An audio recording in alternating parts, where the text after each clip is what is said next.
Cet anime commence par montrer un jeune homme nommé Tayo, qui est étudiant. Après avoir perdu sa famille, Tayo devient très renfermé et a peur d'interagir avec les autres. Lorsque quelqu'un s'approche de lui, Tayo garde souvent ses distances, craignant de perdre un autre être cher. Malgré cela, une jeune fille nommée Mutsumi est très proche de lui et prépare souvent le déjeuner pour Tayo. Un jour, alors que Tayo et Mutsumi sont en train de déjeuner, leur professeur, Kiwashiro, les interrompt soudainement. En plus de les interrompre, Kiwashiro rend Tayo anxieux en lui demandant de venir à son bureau sans raison précise. Lorsque Tayo arrive au bureau, Kiwashiro lui montre une collection de photos de Mutsumi et veut lui demander son avis en tant qu'ami d'enfance. En entendant cela, Tayo pense que le comportement de Kiwashiro est très anormal. Cependant, lorsqu'il apprend que Mutsumi est sa jeune sœur, Tayo commence à comprendre pourquoi Kiwashiro veille toujours sur elle. Bien qu'il prétende protéger sa sœur, Kiwashiro est allé trop loin en essayant d'éliminer tous ceux qui s'approchent de Mutsumi. Kiwashiro pointe même une arme sur Tayo car il le considère comme une menace pour sa sœur. Heureusement, avant que Kiwashiro ne puisse faire quelque chose de dangereux, quelqu'un de la famille Yozakura arrive pour sauver Tayo. Peu après, alors qu'elle se trouve dans leur résidence, Mutsumi dit à Tayo que le travail de sa famille est d'être des espions. Au début, Tayo ne croit pas à ses paroles jusqu'à ce qu'il essaie un pistolet posé sur la table et réalise immédiatement qu'il s'agit d'une vraie arme. Il s'avère que Tayo est devenu la cible de Kiwashiro parce qu'il a blessé Mutsumi, ce qui a poussé Kiwashiro à devenir obsédé par lui à un degré anormal. Par conséquent, Kiwashiro ne permet à personne de s'approcher de Mutsumi pour des raisons de sécurité. Peu après, une alarme se déclenche, indiquant que Kiwashiro est rentré chez lui. Pour éviter que Kiwashiro ne s'en prenne de nouveau à lui, il est conseillé à Tayo d'épouser Mutsumi. Heureusement, Tayo n'a qu'à apporter la moitié de l'anneau de la famille Yozakura pour qu'il soit officiellement marié. Cependant, comme Tayo vient de perdre sa famille, Mutsumi refuse de l'épouser. Ils n'ont donc d'autre choix que d'arrêter Kiwashiro par la force. Pendant que Futaba et les autres gagnent du temps, Mutsumi emmène Tayo dans un endroit sûr. Malheureusement, Kiwashiro étant plus fort qu'eux, tous ceux qui tentent de le bloquer sont facilement vaincus. De plus, Kiwashiro peut trouver Mutsumi même lorsqu'elle est déguisée. Kiwashiro révèle alors qu'il va protéger Mutsumi de manière plus stricte car le monde extérieur est très dangereux, lui interdisant de quitter la maison ou d'interagir avec des étrangers.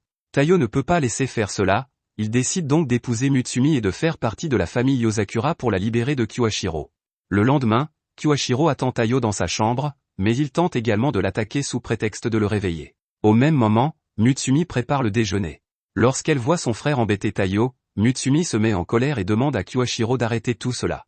Cependant, Kiwashiro emmène Mutsumi à l'extérieur, et soudain une énorme explosion se produit dans la maison de Tayo. Après enquête, il découvre que la bombe a été posée par quelqu'un qui visait Mutsumi. Il s'avère que Mutsumi est le chef de la famille Yozakura, qui transmettra ses pouvoirs à ses descendants. En d'autres termes, Mutsumi est le chef légitime et le pilier de la famille Yozakura.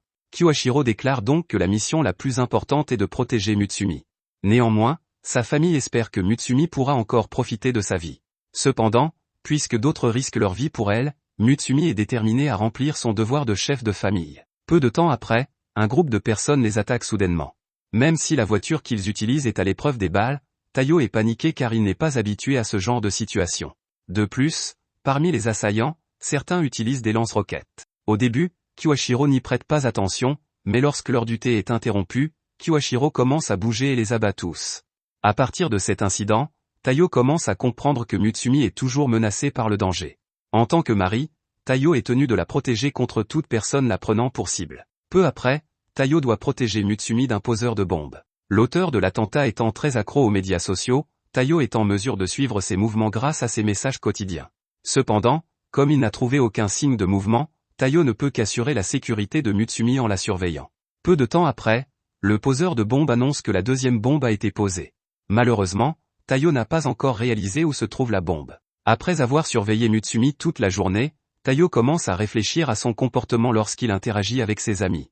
Au même moment, lorsque ses camarades de classe s'approchent de Tayo, ses symptômes antisociaux commencent à refaire surface, et Mutsumi, remarquant cela, l'emmène dans un endroit pour s'allonger. Pendant ce temps, Tayo demande à Mutsumi s'il est la bonne personne pour elle. Entendant cela, elle précise que ce n'est pas Tayo qui a choisi, mais Mutsumi qui veut qu'il l'épouse. Selon elle, d'autres personnes ne voudraient pas rejoindre une famille d'espions car elles pourraient mourir à tout moment. Peu après, Tayo parvient à trouver la bombe dans le grenier.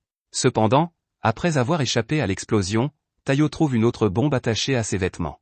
Heureusement, Kiwashiro intervient immédiatement pour le sauver et rend la bombe à son propriétaire après l'avoir désamorcée avec succès.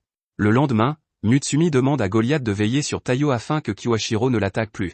Malheureusement, Taiyo marche accidentellement sur lui, ce qui provoque l'attaque de Goliath. Suite à cette attaque, Mutsumi s'excuse immédiatement auprès de Taiyo et soigne toutes ses blessures. Taiyo pense que si la situation perdure, il ne pourra pas protéger Mutsumi et supplie Futaba de le rendre plus fort. En entendant cela, Futaba dit qu'ils ont l'intention de l'entraîner petit à petit. Cependant, comme Taiyo ne veut pas que cela prenne trop de temps, Futaba insiste sur le fait que c'est impossible car même la famille Yosakura a mis du temps à maîtriser ses capacités. Malgré cela, Futaba ne veut pas que les sentiments de Taiyo pour Mutsumi soient gâchés. Elle propose donc de suivre l'entraînement intensif des Yosakura à condition que Taiyo reste dans la maison pendant un mois.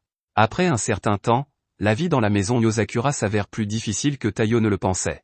Rien qu'en marchant dans le couloir, Taiyo doit lutter pour éviter des pièges dangereux. De plus, Taiyo doit manger de la nourriture empoisonnée pour augmenter la résistance de son corps. Pendant ce temps, Mutsumi est très inquiète pour Taiyo, mais elle ne peut rien faire car son frère le lui interdit.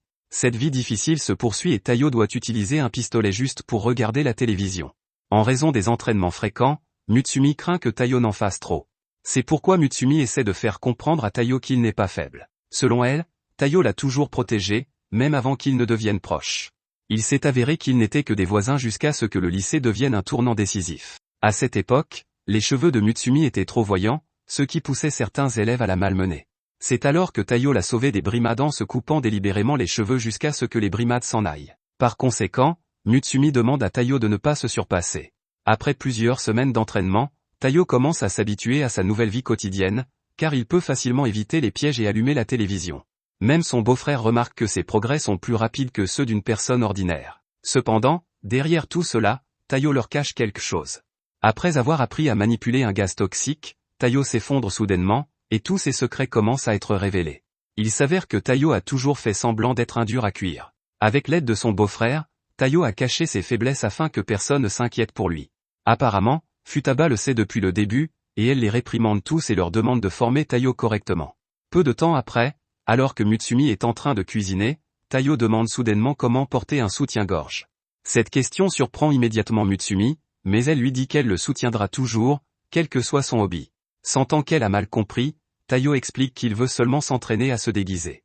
Malheureusement, la situation se complique lorsque Kingo interfère soudainement avec son mode de déguisement. De plus, Kiwashiro agit de manière imprudente, ce qui met Mutsumi en colère. Le lendemain, Taiyo et Mutsumi se rendent à l'école quand soudain une balle de baseball est lancée dans leur direction. À ce moment-là, Taiyo attrape inconsciemment la balle et la renvoie avec précision. Pendant la pause, Mutsumi dit à Taiyo qu'il est devenu plus fort grâce à l'entraînement qu'il a suivi. Par conséquent, Mutsumi lui rappelle d'être plus prudent afin de ne pas attirer l'attention. Ensuite, Mutsumi demande à Taiyo de l'aider à préparer quelques documents après l'école. En faisant cela, Mutsumi peut trier un grand nombre de documents très rapidement parce qu'elle en a l'habitude. Cependant, elle a toujours besoin de l'aide de Taiyo car il arrive que son frère aîné glisse les papiers de leur divorce. Au même moment, Mutsumi découvre que Kingo n'a pas joint les documents à son rapport. Lorsque Mutsumi lui demande de les compléter, Kingo s'enfuit immédiatement et se cache d'elle. En tant que chef, Mutsumi ne peut pas laisser passer cela et active immédiatement un système capable de couvrir toute la maison pour empêcher Kingo de s'échapper. Malheureusement, malgré la fouille de toutes les pièces, Kingo reste introuvable et les autres frères et sœurs ne savent pas où il se trouve et ne l'ont pas vu. Lorsque Mutsumi retrouve ses frères et sœurs, elle se rend compte que Kingo l'a trompé. Comme ses frères se trouvaient à des endroits différents, il devient évident que Kingo se déguise en l'un d'entre eux. Mutsumi fait alors semblant d'abandonner, ce qui fait baisser la garde de Kingo et permet à Mutsumi de l'attraper alors qu'il est déguisé en Taiyo. Kingo est donc contraint d'accéder à la demande de Mutsumi et de compléter les documents du rapport. De son côté, Shinzo est en mission dans une imprimerie. Alors qu'il observe la technologie utilisée, Shinzo déclenche accidentellement une alarme qui provoque une fusillade avec l'ennemi. Les ennemis étant plus nombreux que prévu, Shinzo utilise sans le savoir toutes ses munitions et se retrouve sans défense. Lorsqu'il rapporte l'incident à Mutsumi, Taiyo se voit immédiatement confier la mission de livrer des munitions. Bien qu'il ne soit pas aussi doué que les autres membres, Taiyo réussit à mener à bien sa mission grâce à un entraînement intensif. Quelque temps plus tard, les vacances approchent et Mutsumi veut inviter Taiyo à passer du temps ensemble pendant les vacances. Cependant, comme un officier de police l'attend, Taiyo doit raccrocher le téléphone et n'entend pas son invitation. Il s'avère que le visage de Taiyo circule sur le dark web, ce qui amène Otokeyama à soupçonner qu'il pourrait vouloir devenir un jeune criminel, étant donné qu'il a été impliqué dans diverses affaires allant au-delà des méfaits typiques d'un adolescent. Otokeyama soupçonne également Taiyo d'avoir des liens avec une organisation secrète. C'est pourquoi Otokeyama demande à Taiyo de révéler tout ce qu'il sait. Bien que menacé de violence, Taiyo choisit de ne pas trahir la famille Yozakura, où il insiste sur le fait qu'il ne sait rien et qu'il n'avouera pas même s'il sait quelque chose. Peu après, Kiwashiro apparaît soudainement dans la pièce voisine. Il s'avère que Taiyo a été délibérément testé pour déterminer sa loyauté envers sa famille. Après avoir confirmé que Taiyo est digne de confiance, Otokeyama veut lui confier une mission. Cependant, Taiyo ne peut pas accepter la mission maintenant car il est temps d'aller à l'école. Pendant les cours, Taiyo se sent très fatigué après avoir travaillé toute la nuit. Bien qu'il veuille dormir en classe, il ne peut le faire car Kiwashiro l'oblige à rester éveillé. Heureusement, en résistant à sa somnolence pendant un certain temps, Taiyo parvient à acquérir une nouvelle capacité, la maîtrise du sommeil à demi conscient. Quelques jours plus tard, alors qu'il lit un magazine sur le mariage, Taiyo se rend compte qu'il a été trop occupé par son travail et qu'il n'a pas passé assez de temps avec Mutsumi. Pour maintenir sa relation avec Mutsumi, Taiyo décide de lui proposer un rendez-vous. Cependant, alors qu'il s'apprête à le faire, Otokeyama le contacte soudainement pour lui confier une mission urgente. Taiyo doit retrouver un homme et une femme portant des armes à feu dans un parc d'attractions. Peu de temps après, Taiyo arrive au parc d'attractions, mais le fait d'y être seul le rend très suspect. Heureusement, Mutsumi arrive bientôt pour l'aider à mener à bien sa mission. À ce moment-là, Taiyo pense qu'il pourrait rendre Mutsumi heureuse en la complimentant sur son apparence. Cependant, elle ne comprend pas son intention et finit par le consoler. Lorsqu'ils ont trouvé leur cible, Taiyo et Mutsumi suivent secrètement le couple suspect. Bien que leur apparence soit intimidante, il s'avère que ce n'est qu'un couple ordinaire. D'un autre côté, un autre couple qui avait l'air affectueux devient soudainement effrayant lorsqu'ils commencent à se disputer. À ce moment-là, Taiyo se rend compte que ce couple porte des armes à feu, il les appréhende donc immédiatement et les remet aux autorités. La mission au parc d'attractions est donc terminée avec succès. Comme ils ont encore un peu de temps, Mutsumi invite Taiyo à monter sur la grande roue et à profiter du coucher de soleil. Selon la rumeur, si un couple fait cela, il vivra heureux jusqu'à la fin de ses jours. De son côté, Shion se repose enfin après avoir travaillé 48 heures d'affilée. Malheureusement, Shion ne peut pas dormir sur ses deux oreilles car il semble que quelqu'un ait réussi à voler le centre de données de sa famille. Le lendemain, Shion semble affaiblie lorsqu'elle rencontre Taiyo, lui expliquant qu'un pirate informatique a volé ses données personnelles. Bien qu'elle ait mis à jour sa sécurité, Shion est toujours curieuse de savoir comment ils ont réussi à la pirater. Alors que Taiyo et Mutsumi se rendent à l'école, quelqu'un les suit secrètement. Taiyo s'en rend compte et attire la mystérieuse personne dans un endroit tranquille. Bien sûr, la personne l'attaque immédiatement à l'aide de diverses aiguilles. Après avoir vu le style d'attaque, Mutsumi reconnaît la personne mystérieuse comme étant une espionne bien connue nommée Ayaka Kirizaki. D'après les informations qui circulent, Ayaka poursuit souvent les hommes qui lui plaisent et les poignarde avec ses aiguilles. Après avoir recueilli des informations sur le dark web, il s'avère qu'Ayaka s'en prend maintenant à Taiyo et qu'elle est tombée amoureuse de lui au premier regard. Taiyo comprend alors pourquoi Ayaka s'approche de lui, mais il ne peut pas répondre à ses avances car il est déjà marié à Mutsumi. De son côté, Ayaka ne peut pas faire grand-chose car elle a promis à Kiwashiro de ne pas attaquer les membres protégés de la famille Yozakura. De plus, ils ont également négocié avec elle pour obtenir le code d'accès au centre de données. Malheureusement, Ayaka n'est pas prête à abandonner facilement. Pour se rapprocher de Taiyo, Ayaka est même transférée dans son école et rejoint sa classe. Au milieu de leur emploi du temps chargé, Ayaka continue d'essayer de blesser Taiyo avec ses aiguilles. Cependant, comme Taiyo a suivi un entraînement rigoureux, il évite facilement chaque aiguille. Comme il est difficile de vaincre Taiyo seul, Ayaka commence à impliquer d'autres élèves. En injectant ses aiguilles, Ayaka parvient à contrôler les élèves de la classe pour capturer Taiyo. Au même moment, un chasseur de primes attaque Ayaka, ce qui pousse Mutsumi à la sauver.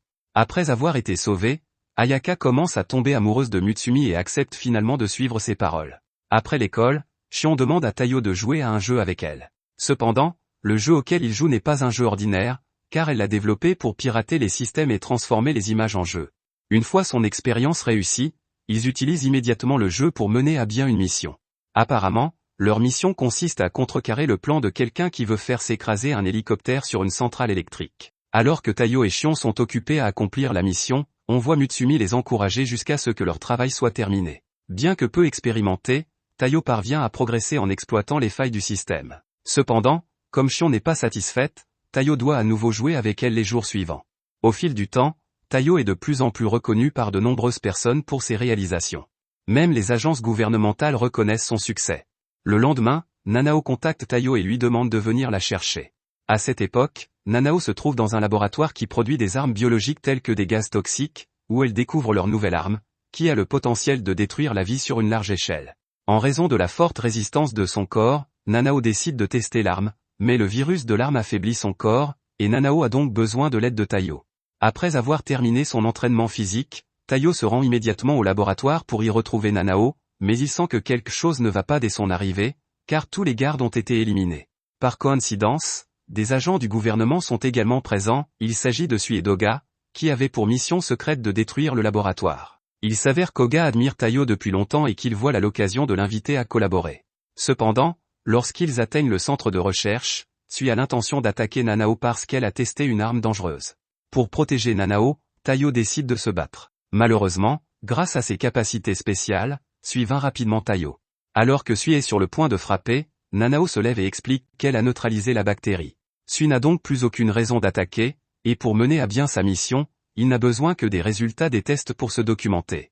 Au bout d'un certain temps, la nouvelle de la défaite de Taiyo se répand sur les réseaux sociaux. Kiyoshiro est déçu, car la réputation de la famille est ternie. Pendant ce temps, Mutsumi et Nanao continuent de défendre Taiyo, même s'il ne peut pas faire grand-chose cette fois-ci. Taiyo est donc déterminé à rétablir sa réputation d'espion en volant des informations à la personne qui l'a vaincu. Malheureusement, peu de temps après que Taiyo ait commencé à observer, Sui sent immédiatement sa présence. Comme il est déjà découvert, Taiyo déclare qu'il veut apprendre de Sui ce qu'est un espion. Entendant cela, Sui explique qu'être suivi par quelqu'un n'est pas un problème pour lui, d'autant plus que Taiyo ne sera probablement pas capable de le suivre. Malgré son échec le premier jour, Taiyo n'abandonne jamais et continue de suivre secrètement Sui partout où il va. De ce fait, Taiyo reçoit souvent des attaques directes et se retrouve impliqué dans des combats contre ses ennemis. Quelque temps plus tard, au 10e jour d'observation de Sui, Taiyo s'habitue enfin à ses schémas d'attaque. Pour la première fois, Taiyo réussit à dévier l'attaque de Sui à très grande vitesse. Un autre jour, Mutsumi invite Taiyo à se rendre quelque part, mais ils finissent par rencontrer Sui dans un parc. À ce moment-là, Mutsumi explique qu'ils vont rencontrer le leader de Hinajiku. Peu après, ils se rendent dans un café, mais il ne s'agit pas d'un café ordinaire, car 300 mètres plus bas se trouve le quartier général des espions de l'Hinajiku qui collabore avec le gouvernement. Pendant la descente, Taiyo proteste parce que Sui ose serrer Mutsumi dans ses bras. Cependant, Taiyo ne peut rien faire car le voyage vers le quartier général est très dangereux. De plus, il rencontre de nombreux pièges le long du tunnel. Peu de temps après, ils arrivent enfin à la base et rencontrent Ren, le chef de Hinajiku. À ce moment-là, Ren se demande si Taiyo peut vraiment protéger Mutsumi, car Taiyo semble très faible et inconscient des pièges qui l'entourent. Il s'avère que Ren les a appelés pour organiser un goûter et discuter de leur prochaine mission. Cependant, Kiyoshiro ne tarde pas à faire irruption pour récupérer Mutsumi. En fait, Ren était le camarade de classe de Kiyoshiro à l'école, mais même s'ils étaient amis à l'époque, leur relation actuelle n'est pas très bonne. À ce moment-là, Kiyoshiro prévoit de ramener Mutsumi à la maison immédiatement, tandis que Ren, qui veut toujours passer du temps avec Mutsumi, décide de le combattre. Leur combat est intense et manque de blesser Mutsumi. Heureusement, Taiyo agit rapidement pour protéger Mutsumi, mais cette action lui vaut d'être blessé par leurs attaques directes. Cet incident met Mutsumi en colère et elle menace de ne plus leur adresser la parole si l'un d'eux continue à se battre. Après que la situation se soit calmée, Ren explique la prochaine mission, où Taiyo doit se déguiser et enquêter sur un politicien nommé Kuroyuri. Il s'avère que Kuroyuri est l'un des politiciens les plus populaires. Cependant, derrière ces réalisations, il y a beaucoup d'effusions de sang inconnus du public. De plus, Kuroyuri a récemment ouvert un poste vacant, ce que Ren voit comme une opportunité d'envoyer Taiyo dans son équipe. Après quelques jours d'observation, Taiyo parvient à trouver suffisamment de preuves pour dévoiler les plans diaboliques de Kuroyuri. Ainsi, les agents d'Hinajiku peuvent prendre des mesures pour le capturer. Alors que Taiyo escorte Kuroyuri jusqu'au quartier général d'Hinajiku, Kuroyuri révèle soudain le passé tragique de sa famille. Chaque mot fait penser à Taiyo que l'incident n'était peut-être pas un simple accident. Pendant ce temps, Sui rapporte que le vice-premier ministre a été kidnappé. Lorsque Taiyo interroge Kuroyuri à ce sujet, celui-ci s'échappe soudainement et fait exploser la voiture dans laquelle il se trouvait. Mutsumi et ses frères et sœurs sont alors très inquiets pour la sécurité de Taiyo. Simultanément, Sui contacte Taiyo, et heureusement, il rapporte qu'il a survécu, mais que Kuroyuri s'est échappé. Finalement, Sui révèle que Taiyo a été délibérément utilisé comme appât parce que leur cible n'est pas un politicien ordinaire, mais un espion anciennement connu sous le nom de Kurogao. Peu de temps après, Kurogao fait une émission en direct devant le public où il menace le vice-premier ministre de révéler la vérité sur son passé. Mais comme le vice-premier ministre refuse, Kurogao décide de le tuer. Alors que Kurogao s'apprête à tirer, Taiyo arrive juste à temps pour l'arrêter. Tout en pointant son arme sur Kurogao, Taiyo exige qu'il libère l'otage. Malheureusement, Kurogao refuse car il a d'autres moyens de gérer la situation jusqu'à ce que Taiyo soit capturé à son tour. Alors qu'il est ligoté, Tayo demande à Kurogao pourquoi un espion comme lui est devenu un politicien qui utilise des méthodes cruelles pour tromper les gens ordinaires. En entendant cela, Kurogao explique qu'il n'est pas intéressé par la politique mais qu'il veut seulement se venger du gouvernement pour avoir été impliqué dans le meurtre de sa fille. Il s'avère que Kurogao a tué de nombreuses personnes et qu'il ne se soucie plus du bien ou du mal. Cependant, Kurogao veut leur montrer ce qui se passe lorsqu'ils font de lui un ennemi. À ce moment-là, le vice-premier ministre est la dernière cible restante, et Kurogao a l'intention de le tuer. Heureusement, Sui est déjà sur place et sauve Tayo. Après cela, ils agissent rapidement pour l'arrêter, Sui combattant les agents engagés par Kurogao tandis que Tayo capture Kurogao et sauve l'otage. Heureusement, combattre 3 agents en même temps n'est pas difficile pour Sui. Grâce à ses talents d'épéiste, Sui peut parer les attaques combinées et les vaincre simultanément. Pendant ce temps, Tayo se révèle aussi redoutable que Sui, battant les agents vétérans en appliquant toutes les techniques qu'il a apprises. Une fois ces agents vaincus, Kurogao veut tout raconter à Tayo sur ce qui est arrivé à sa famille, mais comme le temps presse, il demande à Tayo de se rendre à un endroit précis pour récupérer un objet qui y est entreposé. Quelque temps plus tard, une fois la mission accomplie, Ren organise une fête pour remercier ses camarades. Au cours de la fête, il déguste divers mets rassemblés par Ren elle-même. Lorsque les plats sont prêts, Tayo les sert à Mutsumi. Cependant, Kiwashiro l'interrompt car il n'aime pas que Tayo se rapproche trop de sa sœur. Voyant cela, Ren ne peut pas laisser Kiwashiro agir de manière imprudente. Finalement, une bagarre éclate, rendant l'atmosphère de la fête chaotique. Après avoir assisté à la fête, Tayo retourne vérifier l'objet mentionné par Kurogao. Malheureusement, Tayo n'est pas prêt à l'ouvrir car il contient des informations sur sa famille. De plus, il craint que tout ne change une fois qu'il connaîtra les informations qu'il contient. Au même moment, Mutsumi remarque l'anxiété de Tayo et l'embrasse sur la joue, estimant que c'est le bon moment pour le faire. Après cela, Mutsumi lui assure qu'elle restera à ses côtés même s'il change. Grâce au soutien de Mutsumi, Tayo se calme, mais il laisse accidentellement tomber l'objet, qui s'ouvre alors. Après inspection, il s'avère qu'il s'agit d'un dispositif de stockage de données optiques. Kiwashiro explique alors que les données peuvent être affichées de différentes manières. Cependant, Kiwashiro est plus intéressé par la préservation des derniers mots de Tayo, qui a courageusement reçu un baiser de Mutsumi. Quelque temps plus tard, la famille Yosakura vient de demander à Ayaka de devenir leur servante, et son arrivée rend immédiatement les choses difficiles pour Tayo. En effet, Ayaka attaque souvent Tayo avec des ustensiles de cuisine, ce que Mutsumi laisse faire, considérant qu'il s'agit d'un entraînement pour son bien. Avec la permission de son maître, Ayaka dérange de plus en plus Tayo. Même lorsque Tayo prend un bain, Ayaka n'hésite pas à l'attaquer de diverses manières. Cependant, comme elle n'est pas encore habituée à vivre là, Ayaka finit par se faire prendre dans un piège électrique. Voyant cela, Tayo la sauve immédiatement. Malheureusement, cet incident est vu par Kiwashiro, qui se méprend et pense que Tayo flirte avec une autre femme. Un autre jour, Mutsumi invite Tayo à se promener. À ce moment-là, Mutsumi dit qu'elle est heureuse de passer du temps avec lui comme ça. Tayo lui répond que son animal de compagnie a également l'air heureux, mais Goliath n'est pas amical envers les autres. Alors qu'ils sont au parc, quelqu'un pose secrètement une bombe et la fait exploser près de Mutsumi. Tayo s'en rend compte et agit rapidement pour la protéger de l'explosion. Par la suite, Mutsumi demande à Goliath de trouver le coupable et de lui donner une leçon. Suite à cet incident, Goliath commence à faire confiance à Tayo et lui permet même de monter à cheval. Le lendemain, Futaba décide d'améliorer les réflexes de Tayo en utilisant un canon à balles de tennis. Alors qu'il se prépare pour la prochaine séance d'entraînement, il rencontre Mutsumi en train de regarder un vieil album de famille. Dans l'album, il y a une photo de Nanao en train de passer l'examen de licence d'espionnage. Il s'avère que tous les espions doivent passer cet examen pour obtenir une licence et des emplois plus lucratifs. En apprenant cela, Tayo exprime son désir de passer l'examen, ce qui incite Kiwashiro et Futaba à l'autoriser à participer, mais Kiwashiro le pousse à réussir l'examen du premier coup. Peu après, ils entrent dans la chambre de Shion parce qu'il y a un problème avec son programme. Il s'avère que le programme a provoqué un dysfonctionnement de son ordinateur, affichant des images qui donnent l'impression qu'il y a un fantôme dans leur maison. Futaba, qui ne supporte pas les choses surnaturelles, est alors très effrayé et perturbe même ses activités quotidiennes. Apparemment, ce n'est pas la première fois que cet incident se produit, et ses frères et sœurs sont donc prêts à la surveiller jusqu'à ce qu'elle se calme. Cependant, comme Mutsumi ne peut pas rester avec elle tout le temps, Tayo continue à lui lire le livre préféré de Futaba. Le lendemain, Tayo se présente à l'examen du permis de conduire. Grâce au soutien de Mutsumi, Tayo devient enthousiaste et réussit à surpasser les autres participants. Cependant, parmi les participants, il y a quelqu'un qui l'envie, d'autant plus que Tayo est l'un des plus recherchés, avec la prime la plus élevée, ce qui fait que cette personne cherche une occasion de le capturer. Heureusement, un agent nommé Oshifuru s'en aperçoit et déjoue immédiatement le plan.